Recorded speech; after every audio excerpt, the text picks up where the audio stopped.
Antonella, allora oggi a pranzo si chiude dopo 35 anni l'esperienza di Alfogher. Che emozioni stai provando in questo momento?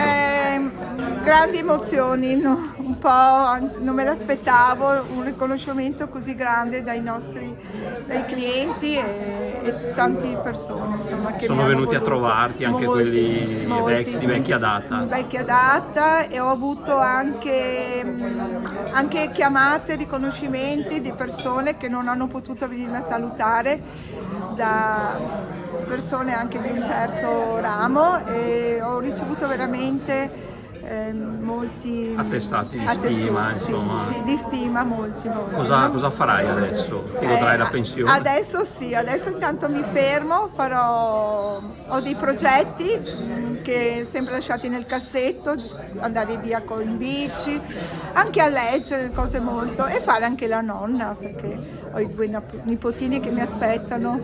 Un saluto finale e un ringraziamento a tutti i clienti. Certo, ringrazio moltissimo a tutti quanti, quelli che mi hanno sostenuto e mi hanno anche voluto bene, e ringrazio tutti.